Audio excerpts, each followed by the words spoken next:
نحمده ونصلي على رسوله الكريم اما بعد فقد قال الله تعالى في الكلام المجيد والفرقان الحميد فاعوذ بالله من الشيطان الرجيم بسم الله الرحمن الرحيم والعصر ان الانسان لفي خسر الا الذين امنوا وعملوا الصالحات وتواصوا بالحق وتواصوا بالصبر۔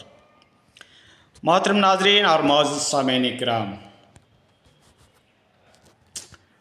آج کل ایک ایشو یہ ہائی لائٹ ہو رہا ہے کہ اتنی بڑی شخصیت کیسے غلطی کر سکتی ہے، اتنی بڑی پرسنالٹی، لوگ پرسنالٹی سے، کسی کی شخصیت سے متاثر بنتے ہیں۔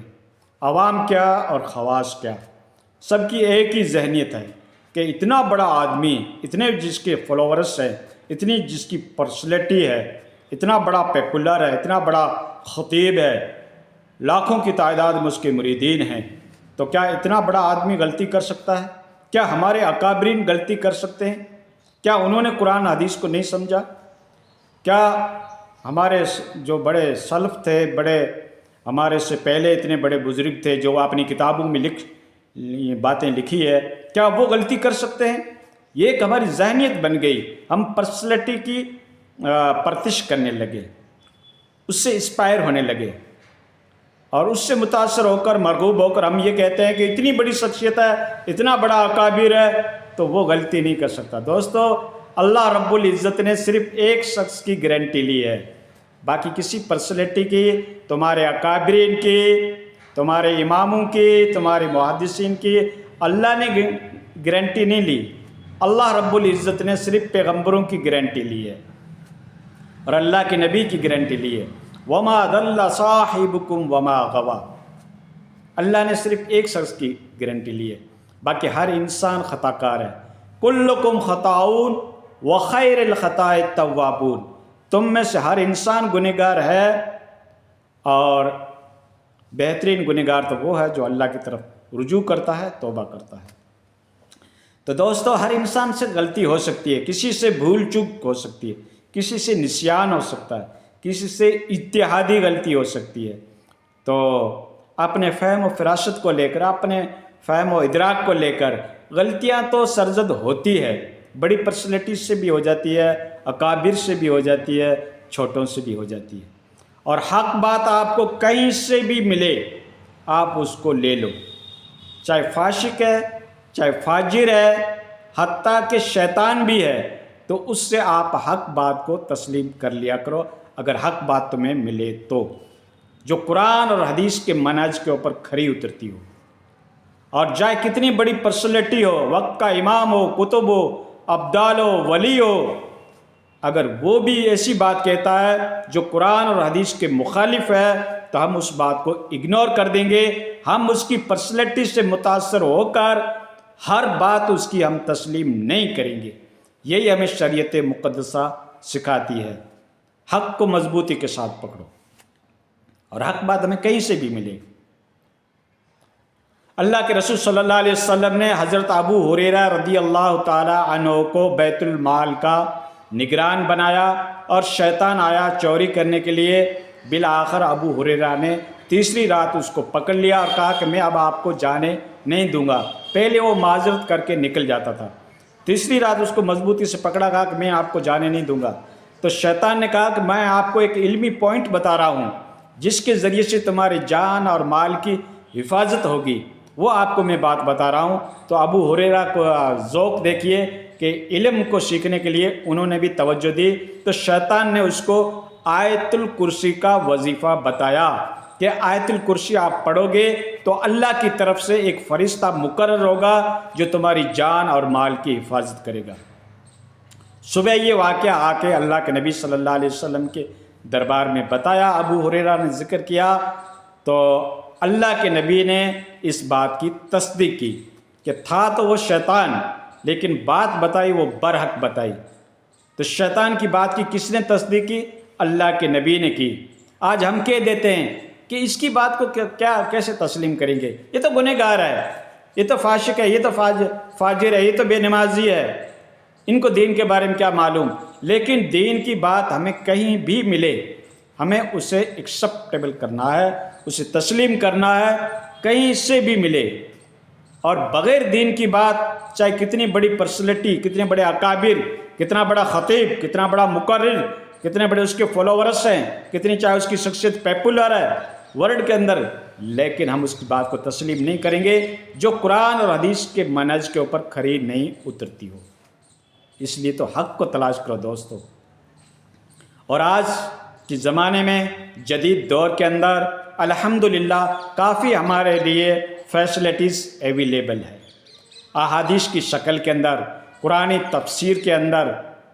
یہ ان محدثین کا احسان ہے ہمارے اوپر، ان ائمہ کرام کا احسان ہے، ان مفسرین کا احسان ہے جنہوں نے ایک ایک بات کو بڑی محنت کے ساتھ، بڑی لگن کے ساتھ، بڑی کوشش کے ساتھ، بڑی سرچ اور تحقیق کے ساتھ انہوں نے ایک ایک بات کھول کھول کے ہمارے سامنے رکھ دی۔ کیا ضعیف روایت ہے، کیا کمزور روایت ہے، کیا مشہور روایات ہے، کیا قوی روایات ہے، اسماء رجال کا فن ترتیب دیا، موضوع اور من گھڑت احادیث کا چھان بین کی، اس کے بیچ میں ڈسٹینس اور دوریاں پیدا کی اور کہا کہ یہ حق ہے اور یہ ضعیف روایت ہے۔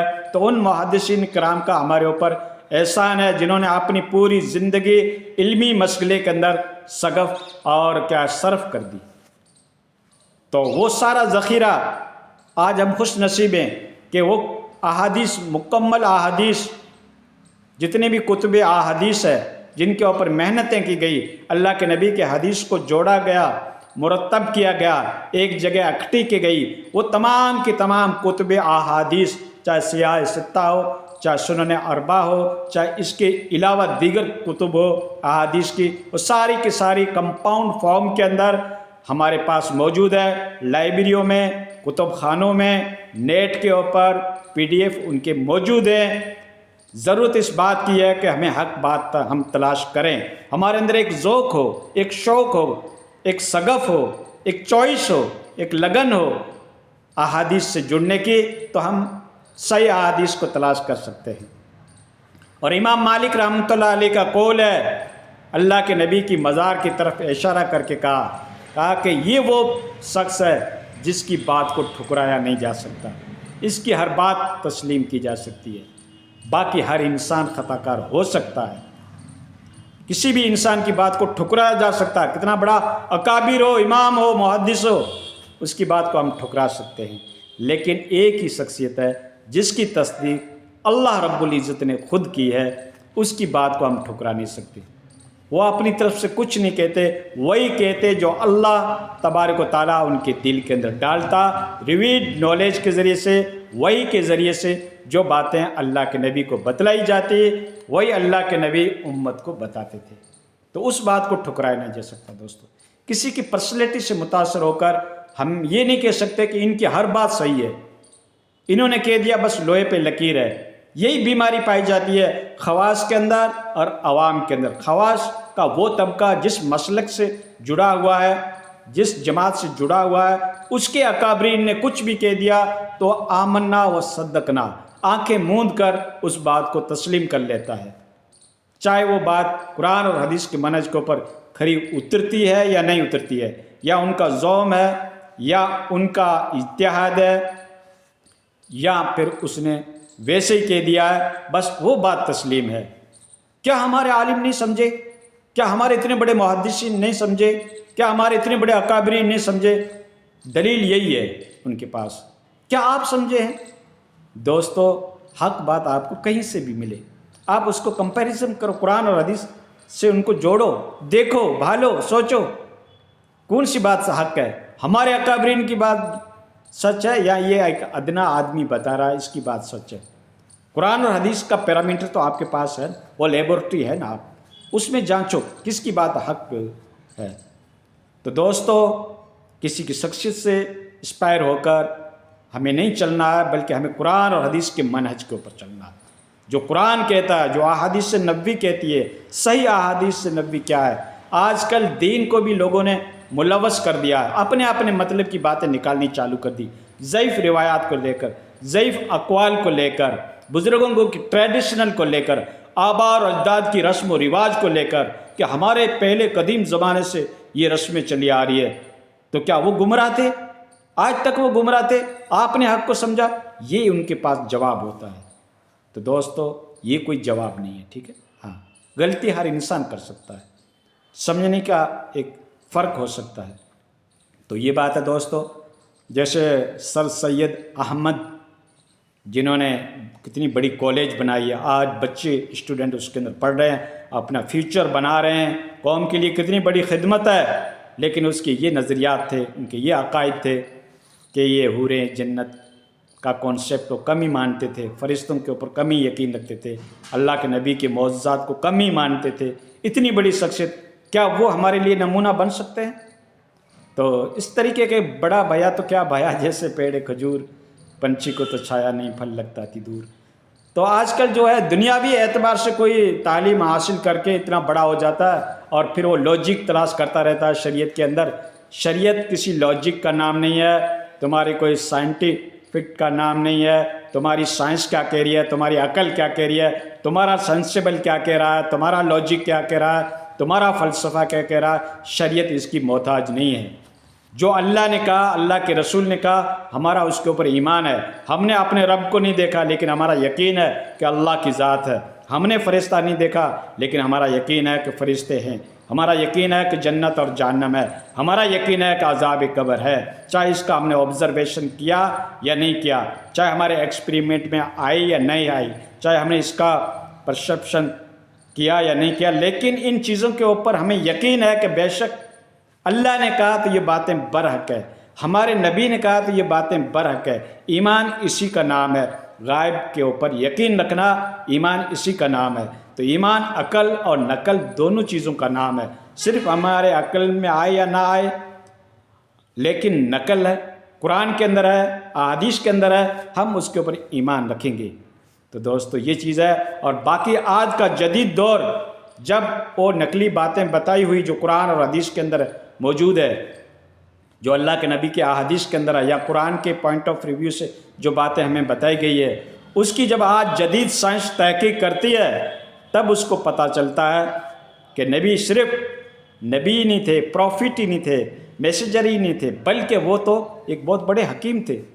1450 سال پہلے بات بتائی تھی کہ کتا جس برتن میں منہ ڈال دے تو ایسے وکٹوریا ہو سکتے ہیں، ایسے جراثیم ہو سکتے ہیں، ایسا وائرس ہو سکتا ہے جو مہلک ہو سکتا ہے تمہاری سواستھ اور تمہاری ہیلتھ کے لیے۔ آج کی سائنس جب اس کی تحقیق کرتی ہے تو یہ کہنے کے اوپر مجبور ہو جاتی ہے کہ پیغمبر صرف پیغمبر ہی نہیں تھے بلکہ حکیم بھی تھے۔ تو دوستو شریعت اس کی محتاج نہیں ہے کہ سائنٹیفک کے اوپر کتنی تمہاری باتیں کھری اترتی ہے، بلکہ شریعت یہ دیکھتی ہے کہ اللہ نے کیا کہا اور اللہ کے رسول نے کیا کہا، اس کے اوپر ہمارا یقین ہونا چاہیے۔ تو دوستو حق بات آپ کو ادنا سے ادنا آدمی سے ملے اس کو تسلیم کرنے کا مادہ رکھو۔ اگر حق بات کو تسلیم نہیں کرتے تو یہی تو ایک غرور اور تکبر اور گھمنڈ ہے، ٹھیک ہے۔ گھمنڈ کی یہی، تکبر کی یہی تعریف بتائی گئی ہے، حق بات کا انکار کرنا، اگنور کرنا۔ اللہ ہمیں توفیق عطا فرمائے کہ ہم حق بات کو تسلیم کریں۔